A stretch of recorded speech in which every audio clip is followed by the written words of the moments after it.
2024년 2월 23일 사순 제1주간 금요일 제1독서 에제키엘 예언서의 말씀입니다.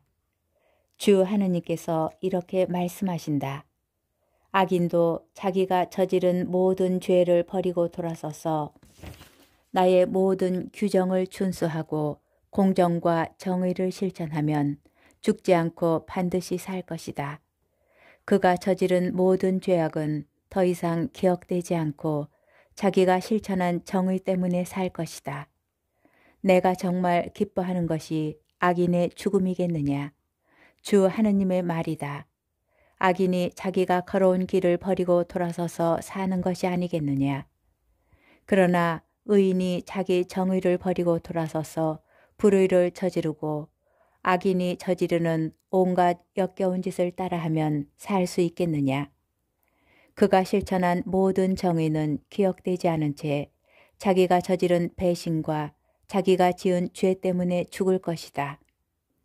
그런데 너희는 주님의 길은 공평하지 않다고 말한다.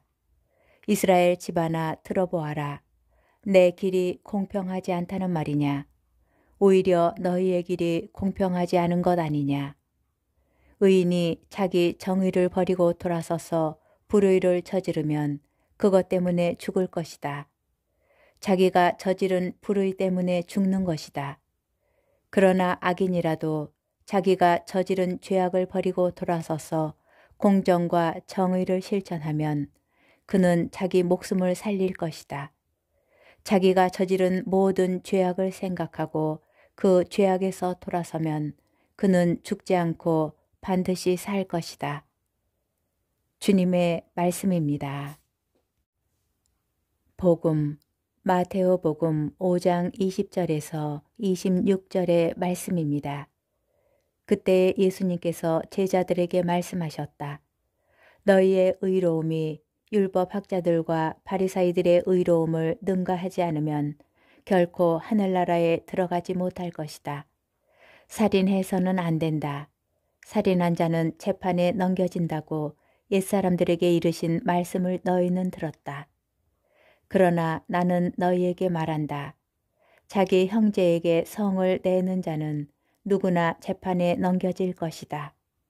그리고 자기 형제에게 바보라고 하는 자는 최고 의회에 넘겨지고 멍청이라고 하는 자는 불붙는 지옥에 넘겨질 것이다.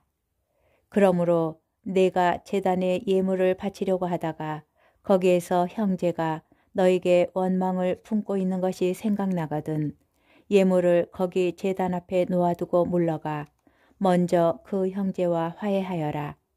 그런 다음에 돌아와서 예물을 바쳐라. 너를 고소한 자와 함께 법정으로 가는 도중에 얼른 타협하여라. 그러지 않으면 고소한 자가 너를 재판관에게 넘기고 재판관은 너를 형제에게 넘겨 네가 감옥에 갇힐 것이다. 내가 진실로 너에게 말한다. 내가 마지막 한 입까지 갖기 전에는 결코 거기에서 나오지 못할 것이다. 주님의 말씀입니다. 오늘의 묵상. 오늘 복음은 분노에 대하여 묵상하도록 우리를 초대합니다. 예수님께서는 살인해서는 안 된다 라는 십계명의 규정을 풀이하여 심화시키십니다.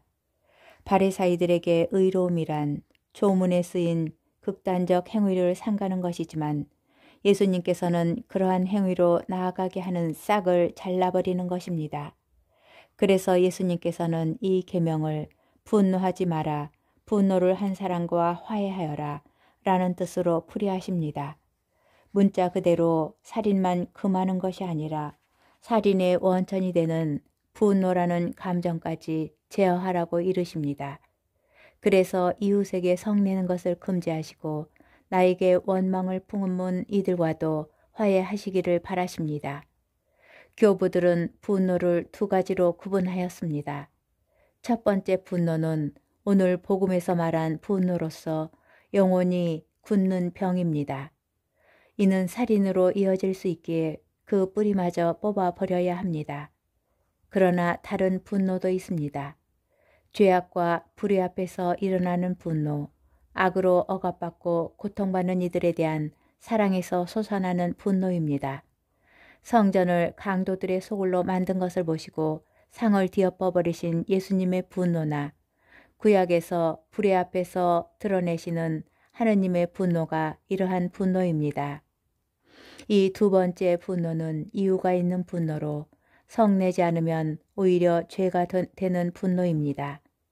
무질서한 것을 올바르게 질서 잡으려는 분노는 정당합니다. 이것은 정의와 사랑을 위한 거룩한 분노로 일컬어집니다.